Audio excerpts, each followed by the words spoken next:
So I'm here at a bar restaurant that I built a couple years ago, and I was just doing some maintenance stuff, and I thought I'd make a video of the in-wall subwoofers that we did. There's two 15-inch subs in this room. They're built into the wall, and they have a custom speaker grill that I made, or grill, I guess, whatever you want to call it, that I built to hide the subs.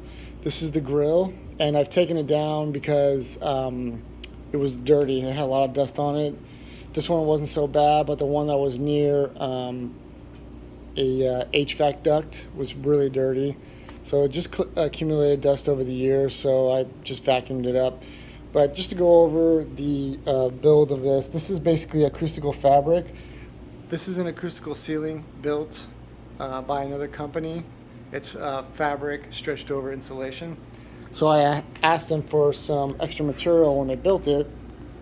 And so this is actual acoustical rated fabric. So let me just flip this around.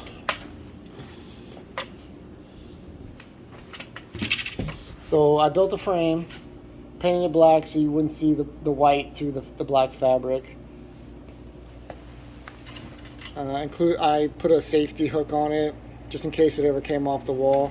This one held up pretty good. It was just like a press fit in the wall, but the other one became a little loose over time. I think it was the building settling or something. So the owner put some exterior clamps, or like sort of rustic looking or interesting looking clips over it. It actually looks pretty nice, which wasn't too bad, but the idea was supposed to be a press fit. Anyways, this one still works out as a press fit, but the other one doesn't, which it still looks fine. So yeah, that's that. And then let's take a look. What else? Let's go take a look at the subwoofer here real quick.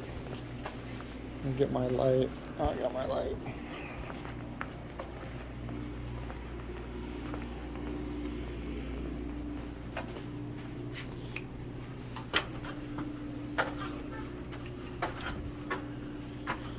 So here's the hole that we made.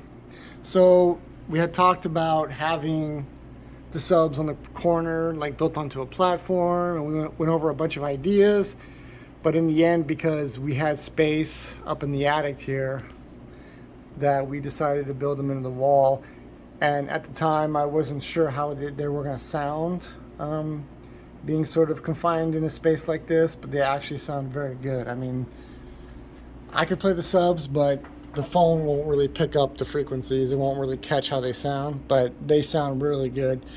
Within the room, it sounds good within the room. There's some knolls in the room, where the bass is lower, but it's pretty, the response to the room is pretty even throughout. I mean, it's not bad at all, but these subs cranked out sound amazing. Excuse me, sound amazing.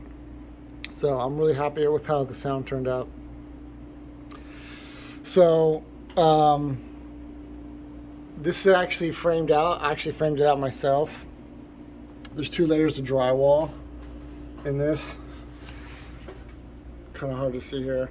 There's 2 layers of drywall, and the idea was that the 2 layers would stop the energy from being lost and radiated back into the room. So that was the idea. I wanted to make this strong as possible, so the bass didn't go through the sheetrock into the attic, but rather was redirected back into the room.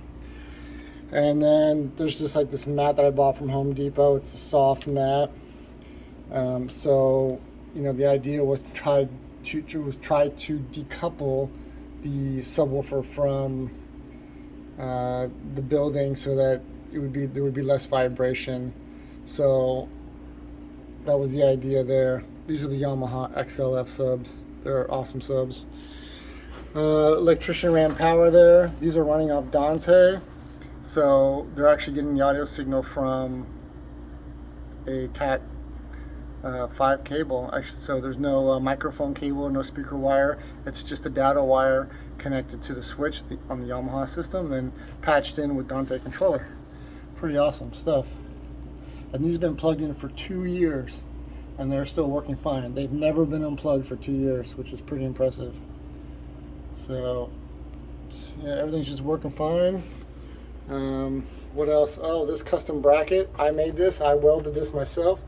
So this holds the sub to the wall.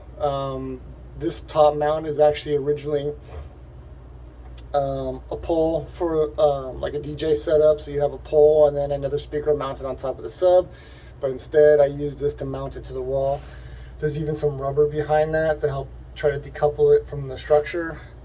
Yeah, I just made this bracket, put some bunch of rubber pieces on it, found a bolt that fit, and these subs aren't going anywhere. I mean, they're bolted to the wall. So yeah, I'm still, you know, everything's working fine 2 years later. Happy with that, no issues at all. And just, you know, cleaning off the dust off the grills, and that's it. Yeah. All right, well, let's make a little shot here. Yeah, pretty nifty, huh? It's like the restaurant's secret weapon here.